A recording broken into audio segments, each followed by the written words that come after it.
Problem ये होता है कि हम सोचते हैं कि शायद ये मैं नहीं कर सकता, हम सोचते हैं कि शायद ये मुझसे नहीं हो सकता। एक फेमस कोट भी है ना, वो है हमारा कि सबसे बड़ा रोग क्या कहेंगे लोग। जैसे कि आप तो बहुत सुंदर है, वैसे ही तो आप क्या ज़्यादा मेकअप यूज़ करती हैं कि हमने तो 1000-2000 एक्सपेक्ट किया था। 1 लाख से ज़्यादा बहुत ज़्यादा नंबर्स हैं। जैसे किसी को मॉडलिंग में, एक्टिंग में आना है तो उसमें क्या ये हेल्प करता है? यस, डेफिनेटली हेल्प करता है। इमेज कंसल्टिंग का मतलब क्या होता है?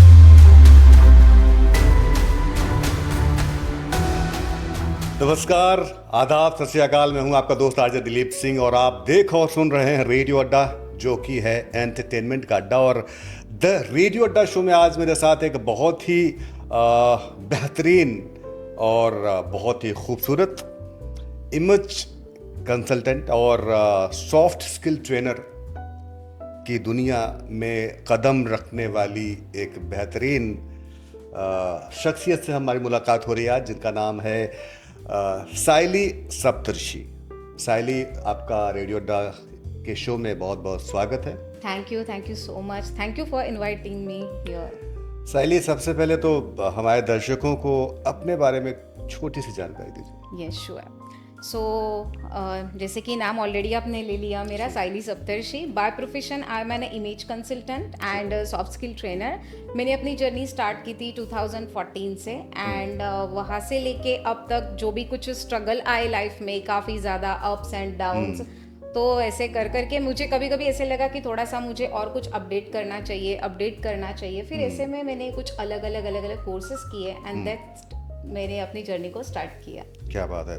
तो ये बचपन से आपका प्लान नहीं था कि इमेज कंसल्टेंट बनना है या सॉफ्ट स्किल ट्रेनर बनना है? ये अचानक ऐसा कैसे?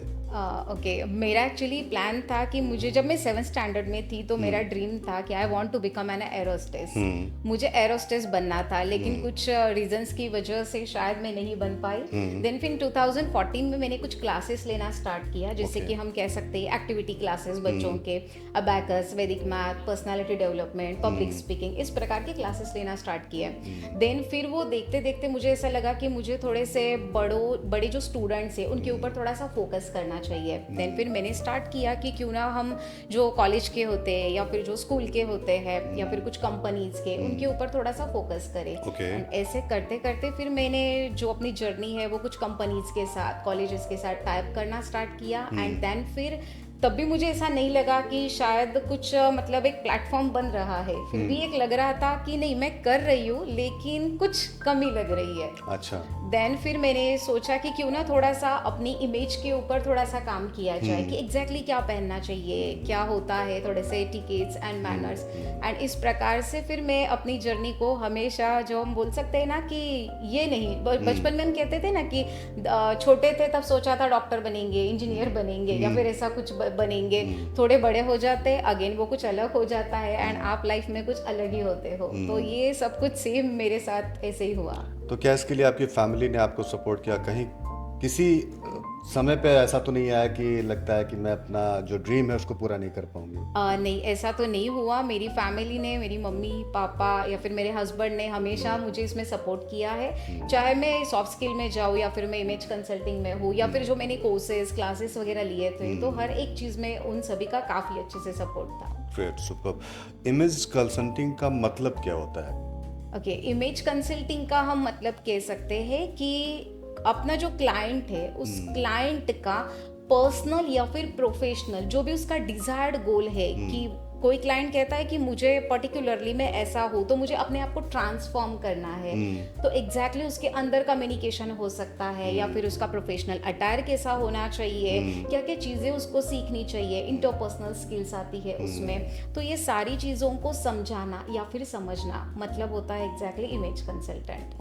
और एक इमेज कंसल्टेंट आपको ऐसे ही हेल्प करता है। ओके, जैसे किसी को मॉडलिंग में, एक्टिंग में आना है तो उसमें क्या ये हेल्प करता है? यस, डेफिनेटली हेल्प करता है, जस्ट बिकॉज ऑफ ये आपका जो ग्रूमिंग पैटर्न है इसमें आपको हेल्प करता है। बात कैसे करनी है, अक्सर बार देखा जाता है लोगों को कि कम्युनिकेशन की अगर बात आती है तो काफ़ी सारे लोग कहते हैं कि हमारा कम्युनिकेशन तो काफ़ी ज़्यादा अच्छा है, लेकिन कम्युनिकेशन बहुत बेसिक है जो कि आपको सीखना पड़ता है। तो हर एक चीज़, हर एक स्किल को आप इंटरपर्सनल के साथ डेफिनेटली ले सकते हो और आपको ये करना ही चाहिए। अगर किसी को इमेज कंसल्टेंट बनना है या सॉफ्ट स्किल ट्रेनर बनना है तो उसमें कितना टाइम लग जाता है? सॉफ्ट स्किल ट्रेनर अभी एक्चुअली एक कोट है, शायद काफ़ी सारे लोगों ने सुना है कि एक जो ट्रेनर होता है वो बॉर्न नहीं होता है।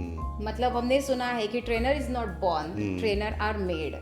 तो ये हमेशा बनते हैं। तो ये बचपन से ऐसे स्किल्स नहीं है। मैं भी काफी ज्यादा शाय थी, इतनी ज्यादा शाय थी कि मैं मेरे पापा के सामने जाने से डरती थी। और आज ऐसा हुआ है कि मैं ही सब लोगों को ट्रेन कर रही हूँ कि आप आपका शाइनेस को आप कैसे रिमूव कर सकते हो। क्या बात है, राइट। तो ये हम बोल सकते हैं। ओके, तो जैसा कि आपने अभी तक लगभग कितने लोगों को ट्रेन किया है?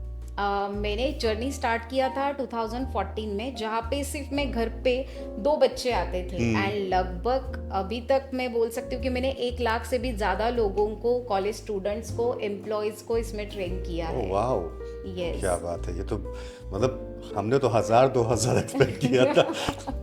1 लाख से ज़्यादा बहुत ज़्यादा नंबर्स हैं। तो अभी जैसे कि अगर हमें अगर किसी चीज़ पे फोकस करना है या मुझे अपनी ड्रेसिंग पे काम करना है तो किस तरह के, जैसे कि एक डार्क कॉम्प्लेक्स का कोई इंसान है उसे किस तरह के क्लॉथ्स पहनने चाहिए? देखो, एक सबसे बड़ा मीथ होता है ना कि जब भी हम मार्केट में या फिर कोई मॉल में कपड़े लेने के लिए जाते हैं, शॉपिंग करने के लिए जाते हैं, तो अक्सर हम देखते हैं ना कि ये कलर मेरे ऊपर काफ़ी अच्छा सूट हो रहा है और उसी के ऊपर डिपेंड होके हम कोई भी कपड़े लेते हैं। फॉर एग्जाम्पल, कोई कहता है कि मेरा कलर बहुत ज़्यादा विटिश है, कोई कहता है कि बहुत ज़्यादा डार्क है। तो अगर डार्क कलर है तो वो हमेशा लाइट कलर लेगा, लेकिन ये स्किन के ऊपर बिल्कुल भी मैटर नहीं करता है। ओके, ये एक्चुअली मैटर करता है आपके स्किन अंडरटोन के ऊपर। तो आपका स्किन अंडरटोन क्या है? तो इसमें टोटल 3 आते हैं, जैसे कि एक वार्म होता है, कूल होता है एंड न्यूट्रल होता है। अभी जैसे कि आपने ग्रे कलर का कुछ पहना है, फॉर एग्जांपल मैंने भी वो ग्रे कलर का पहना है, हम दोनों का स्किन टोन हमें लग रहा है कि एक जैसा ही है, राइट? बट ऐसा होगा कि शायद आपके ऊपर वो काफी ज्यादा जज करेगा, मेरे ऊपर वो बिल्कुल भी जज नहीं करेगा। तो अक्सर ये होता है। तो हम क्या करते हैं ना, आपके वेन्स को चेक करते हैं एंड वेन्स को चेक करने के बाद पता चलता है कि आपका वार्म अंडरटोन है या फिर कूल है या फिर न्यूट्रल है, एंड देन उसके हिसाब से आपके ऊपर जो भी ड्रेस कोड है वो जाता है। yes. और इसी तरह से मेरे ख्याल से मेकअप में भी चीज़ें होती हैं कि कुछ लोग होते हैं जो बहुत डार्क मेकअप कर लेते हैं जबकि उनके फेस के अकॉर्डिंग वो नहीं जाता है। तो उनके लिए क्या सजेशन है? जैसे कि हम कह सकते हैं कि फेस का जो मेकअप है वो भी डिपेंड करता है सेम हमारे स्किन टोन के ऊपर, क्योंकि मेरा स्किन काफ़ी ज़्यादा, आपको अगर बोल सकते हैं कि फेयर लग रहा है और उसके ऊपर मैं और भी ज़्यादा फेयर ही कुछ मेकअप लगा रही हूँ, तो डेफिनेटली वो मेरे स्किन के ऊपर तो बिल्कुल भी नहीं जाएगा और उसमें ऐसा होगा कि मैं खुद का मेरा कुछ एक मतलब मजाक उड़ा रही हूँ। तो जो भी हमारे स्किन टोन के हिसाब से है, अंडर स्किन टोन, तो डेफिनेटली हमें उसके साथ ही जाना चाहिए। ओके, तो जैसे कि आप तो बहुत सुंदर हैं, वैसे तो आप क्या ज़्यादा मेकअप यूज़ करती हैं कि नहीं, एक्चुअली ऐसा कुछ नहीं है कि मेकअप बहुत ज़्यादा यूज़ करते हैं। हमारी ग्रूमिंग में एक चीज़ कही जाती है कि काफ़ी सारे लोगों को ना एक बार ऐसा, मतलब मैंने बोलते हुए देखा है कि पर्सनल ग्रूमिंग का मतलब होता है कि काफ़ी अच्छे से स्टाइलिश आप कपड़े पहन लो या फिर कोई ब्रांडेड कपड़े पहन लो, या फिर हम कह सकते हैं कि अच्छा कुछ रहो, मतलब बहुत सारी स्टाइलिश चीज़ें करो, इसका मतलब पर्सनल ग्रूमिंग होता है। तो पर्सनल ग्रूमिंग के बारे में ये जो मीथ है ना, मैं इसको आपको बहुत अच्छे से क्लियर करना चाहती हूँ। पर्सनल ग्रूमिंग का एग्जैक्टली मीनिंग ऐसा होता है कि आपको ना आपका खुद का और अपने बॉडी का अच्छे से ख्याल रखना है।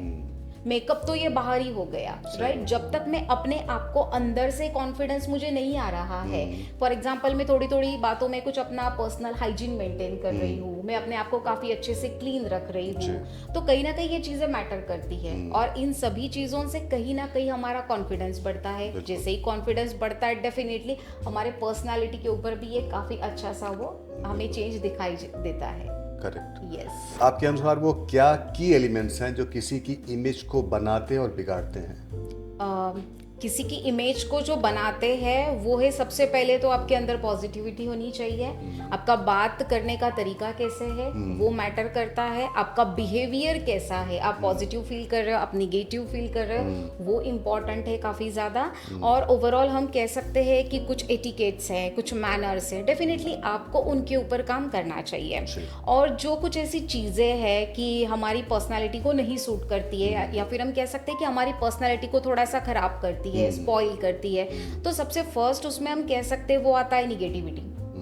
देन आ सकता है आपका सेल्फ डाउट, जस्ट बिकॉज काफी बार ना हम हमारे ऊपर डाउट लेते रहते हैं कि ये होगा नहीं होगा, तो ये काफी ज्यादा मैटर करता है। देन हम और भी ऐसी बहुत सारी चीजें हैं, बात करते वक्त कुछ प्रॉब्लम होना, या फिर बार बार अपने आप को कुछ निगेटिव इसमें देखना, तो ये चीजें जो है वो डेफिनेटली हमें हमेशा इन सभी चीजों से दूर रहना चाहिए। यस। तो अगला सवाल ये है कि आप किस तरह के लोगों को पर्सनल ट्रेनिंग देती हैं? मेरा एक्चुअली टारगेट ये रहता है ना, जो व्यक्ति के अंदर कॉन्फिडेंस नहीं है तो उसके अंदर कॉन्फिडेंस को कैसे बूस्ट करना है उसके ऊपर मेरा फोकस बहुत ज़्यादा रहता है। तो ऐसे व्यक्तियों को जो भी ट्रेनिंग लेने के लिए आते हैं, तो मैं टारगेट ही एक्चुअली ऐसे लोगों को करती हूँ कि नहीं, मुझे इस पर्सन को कुछ तो भी चेंज करवाना है, बिकॉज इसके अंदर वो क्वालिटी है। और अगर हम ऐसा बोले ना, तो दुनिया में हर एक व्यक्ति है, हर किसी के पास कॉन्फिडेंस है, हर कोई, चाहे छोटा लो बड़ा लो, हर किसी के पास कॉन्फिडेंस है। लेकिन प्रॉब्लम ये होता है कि हम सोचते हैं कि शायद ये मैं नहीं कर सकता, हम सोचते हैं कि शायद ये मुझसे नहीं हो सकता। एक फेमस कोट भी है ना, वो है हमारा कि सबसे बड़ा रोग क्या कहेंगे लोग। तो इसकी वजह से भी काफी बार लोग पीछे आते हैं। Correct. तो इन लोगों का कॉन्फिडेंस कैसे बूस्ट करना है, इनके ऊपर मुझे काम करना काफी ज्यादा अच्छा लगता है। और मैं स्पेशली ऐसे ही लोगों को ज्यादा ट्रेन करना मतलब प्रेफर करती हूँ। ओके, तो क्या सॉफ्ट स्किल ट्रेनिंग के बाद प्रोफेशनल्स को उनके करियर में ग्रोथ मिलती है? हाँ, बिल्कुल मिलती है, क्योंकि सॉफ्ट स्किल में आप बहुत सारी ऐसी चीजें सीखते हो ताकि आप कोई भी अगर कंपनीज में जा रहे हो या फिर कहीं पे भी जाओ, मीटिंग के लिए जाओ या फिर कहीं बाहर खाना खाने के लिए जाओ, कहीं पे भी जाओ, ये सारी चीजें आपको काफी ज्यादा हेल्प करती है। एक सबसे पहले तो होता है अपनी पर्सनालिटी हमें एक अलग प्रकार से दिखाई देती है, जो हम कहते हैं कि फर्स्ट इम्प्रेशन, राइट। तो ये फर्स्ट इम्प्रेशन हमारा, आप जहाँ पे भी जाओगे ना आपको दिखाई देगा कि yes, this is my perfect first impression. Correct. जैसा कि मुझे पता चला कि आपने एक बुक लिखी है, तो उस बुक में क्या है, क्या बताना चाहती हैं आप? यस, मैंने अभी जस्ट एक बुक लिखी है जिसका नाम मैंने दिया है बिजनेस एटिकेट्स एंड मैनर्स। तो इसमें जो है मैंने पूरे फर्स्ट पेज से ही एंडिंग के पेज तक कवर किया है कि एग्जैक्टली हमारा कम्युनिकेशन, आपका फर्स्ट इम्प्रेशन, आपका पब्लिक स्पीकिंग कैसा होना चाहिए, और ये सारी चीजें बहुत शॉर्ट में बताई गई है ताकि आपको पूरा डीप में उसका स्टडी करने की जरूरत नहीं है। एग्जैक्टली क्या चाहिए वो मैंने उस बुक में मेंशन किया है। उतना ही नहीं है, एग्जैक्टली आपके फेस के हिसाब से क्या क्या ज्वेलरी आपके ऊपर जाएगी, कौन सा गॉगल जो हम कह सकते हैं कि स्पेक्स कौन से जाने चाहिए, हेयर कट कौन सा जाना चाहिए, एज पर बॉडी कौन कौन से कपड़े जाने चाहिए, तो ये सारी चीजें मैंने उसमें मेंशन की है। कलर व्हील हम बोल सकते हैं। तो ईच एंड एवरीथिंग जो कि एक व्यक्ति का फर्स्ट इंप्रेशन क्रिएट करती है, इंक्लूडिंग हम बोल सकते हैं उसमें ग्रूमिंग से रिलेटेड भी है, एटिकेट्स है, उसमें मैनर्स है कि कौन कौन से सोशल होते हैं, डाइनिंग होते हैं, टेबल मैनर्स होते हैं। तो ये सारी चीजें मैंने वहाँ पे मेंशन की है और काफी बेसिक में है ताकि कोई भी अगर रीड करे तो जल्दी से उसे आसानी से मतलब सीख सकता है। ये बुक कहाँ मिल सकती है, जैसे कि किसी को लेनी है तो? ये एक्चुअली ई बुक के मतलब ई बुक है, तो ये डेफिनेटली अभी तो हमारा ई कॉमर्स के ऊपर चल रहा है काम, तो वहाँ पे आपको डेफिनेटली मिल जाएगी। 399 रुपीज उसका कॉस्टिंग रहेगा। क्या बात है, बहुत कम है वैसे भी, अगर जिसको इतना बड़ा काम करना है, सीखना है कुछ, तो 399 तो चलता है। तो थैंक यू सो मच साइली, आपका कि स्टूडियो में आप आई और अपनी इतने सारे एक्सपीरियंसेस आपने शेयर किए।